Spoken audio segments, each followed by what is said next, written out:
Hello, my people, and welcome in to Couch Day Heffrey. Cowboys on the couch, if you will. We're going to talk about Jerry Jones, Dak Prescott, back sooner than we thought, maybe, and what Jason Peters is going to be up to for the Cowboys shortly. Thanks to my friends at BetOnline, the fastest and easiest way to wager on all your favorite sports, contests, and events. The first to market odds and lines.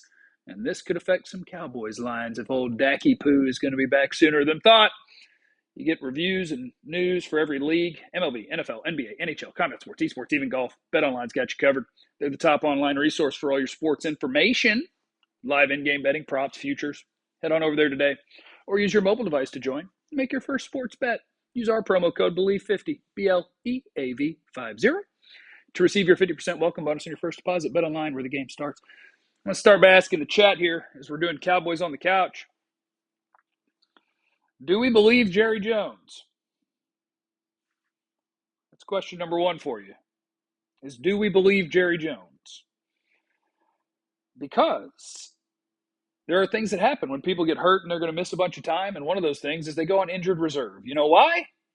They go on injured reserve because you need their roster spot, and who cares? They're not going to be back quick anyway.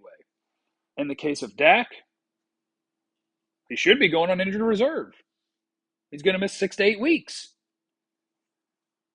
Jerry thinks that putting him on injured reserve, which means you have to miss at least 4 weeks, would be a bad idea because he may be able to play earlier. Jeff, do you have a massage recliner? If not, you have to get one. I do not. So what Jerry is telling us is that in theory, Dak Prescott could be ready to play October 9th at the Rams. Here is where we're at. Here's where I'm at. And this is just one guy on his couch with no credibility. Here's where I'm at formula. We do not believe Jerry Jones. Party Jeffs, thank you in the YouTube chat. Dak going to throw left-handed. Can Micah play QB? So the story goes that all that matters is can he grip the ball. And the beautiful thing about humans is having opposable thumbs, but when you break stuff in there, it gets tougher, right?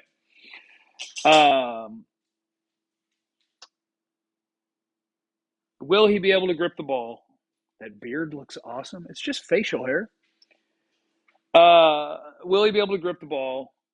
And even if he can, is he going to be good when he gets back? Because week one Dak was terrible. Dak's a better quarterback than Cooper Rush, but I would be surprised if Cooper Rush didn't have better results this weekend than Dak had last week. So, in theory, maybe Dak is only going to miss 3 weeks. Maybe.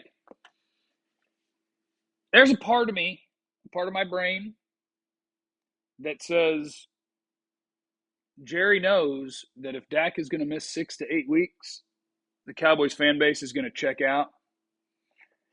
And Jerry don't want the Cowboys fan base to check out. So even if he is going to miss, let's say 6 weeks, they're going to keep him on the roster just to pretend that he's not. Preston says Will Anderson season. Cue the tank gif. I love the ice tank sliding around the corner, playing fetch with the dog while we have this conversation. If we still had my guy Garrett Gilbert, we'd be smooth sailing. Okay, all right. The other thing about saying that Dak is going to be back early is it's kind of unfair pressure on the player. Because once you've said it, now if he does miss 4 weeks or more, it's like, why isn't Dak out there? What, is he not tough enough? And Dak is tough enough, I promise you that. Even if you think he sucks, I don't think you doubt his toughness and his work ethic. Dak is going to do as much as they'll let him do, and sometimes more. Sometimes it even leads to an extra surgery for Mr. Prescott because he does more than he's supposed to do. But that's where we are with Dak. Is do we trust Jerry Jones, or is Jerry Jones trying to protect the brand and the ratings and make sure that we stay engaged? These are relevant questions when it comes to Jera. Almost dropped it. Now Dak did. He is and does and was, and he was paralyzed from the waist down, and he's never going to walk again. But we think he'll be out there week 6, and that'll be a good game for him. We think that'll be a good time, and I do mean a good time for Dak to get back out there. We're going to chop off both legs, and he'll be a little shorter than he was, but he'll be mobile and hostile and agile. I don't know why I closed my eyes to do Jerry. Samuel, why does this happen to us, Jeff? We traded one Romo for another. Hurt guys do stay hurt. That's what they do. I'm hoping that's not what Dak is turning into. I mean, snapping your ankle in half isn't hurt guy stays hurt. It's, ouch, I snapped my ankle in half. And a calf strain on that bum ankle later is, I mean, it's related to the prior one, and then this one is not related to the prior one, but I don't know. We'll see. Other thing going on today, it's Jason Peters. October 9th won't matter when we start 0-4. Got to beat the Giants, guys. We got to beat the Giants. Oh, and the other thing about the Dak thing is if you rush him back and he's not ready, I don't know if that could be a setback on your opposable thumb injuries. But if that happens, I'll just be pissed at everybody. Jason Peters update for you. Our offensive line is the problem. Why Dak is hurt.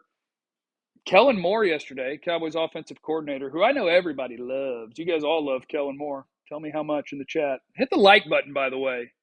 Like 27 people have hit the like button. Jeff, how do you feel about Pollard and his pass pro? Pro Football Focus said he was twice as good as Zeke in pass pro. Jason Peters is 40 years old, but he's a sweet man.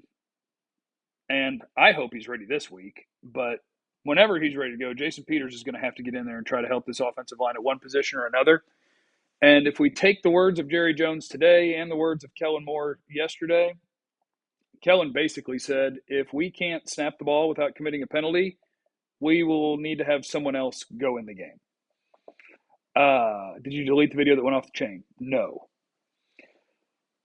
If Jason Peters is ready, Jerry mentioned today that Jason Peters has played both tackle positions. Okay? So he is hinting to you that it's not impossible that Jason Peters is actually going to go in there and replace Terrence Steele, which I got to tell you would just be another in a long line of Jeffrey ain't happy. Because if I've got to use Jason Peters' old ass, who I signed because Tyron got hurt, to replace my right tackle who's playing right tackle because I cut a perfectly good right tackle just because I didn't like him, and now I got to leave in Matt Farniok at left guard who gave up like 8 pressures in 10 plays, we got problems. Boys and girls, I need Jason Peters playing left tackle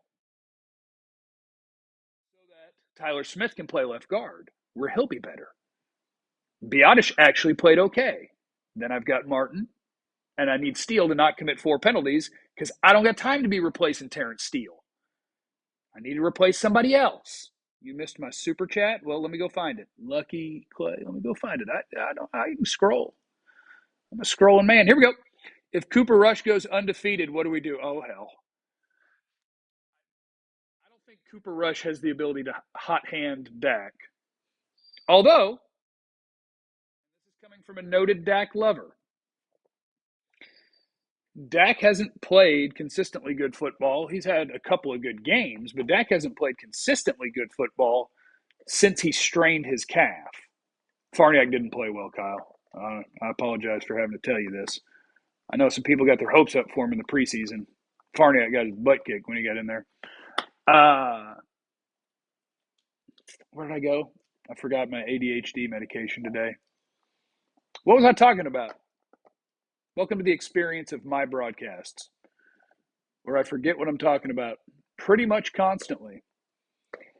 What's the update on Dak's return? Jerry seems to think he could be back and only miss 3 games, in theory, because they didn't put him on IR. He said they're not going to because they think he could get back faster than having to miss 4.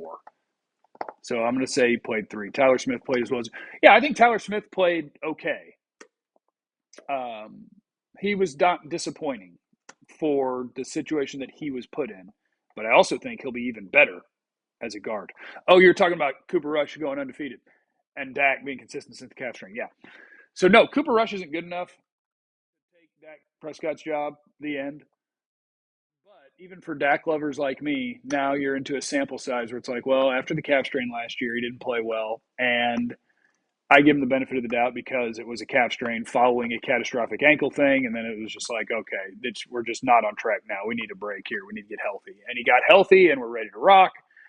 And then something happens in his ankle right before the game, and then we don't play well in one game. Like, I'm not going to take that game and say Dak's not good anymore.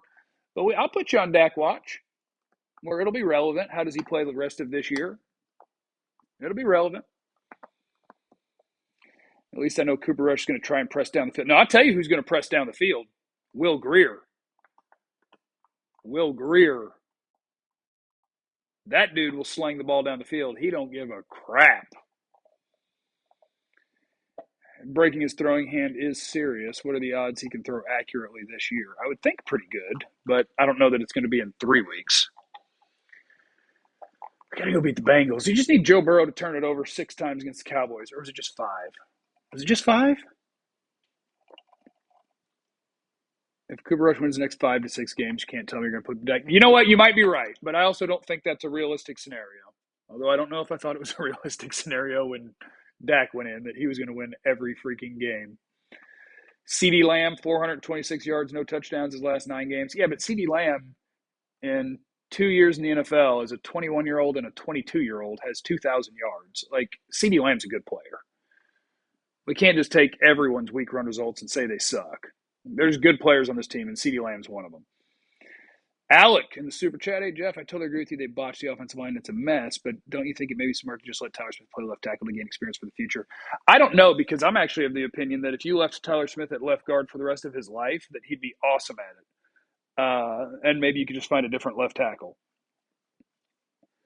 If he can be a great left tackle, then yes, you do that. I just like him better at guard. I think he's got all the natural tools in the world, and his hands and feet don't always work together, and his technique's not always perfect, and I can get away with it a little bit more on the inside. So that's what I would like to see. Jeff, can you do a video covering the pro football grades from Sunday's game? You mean like video of me going to the bathroom? Because that's what that is. Jeff, do you believe in Moore? How many times are you going to put Pollard in 3rd and 4th down?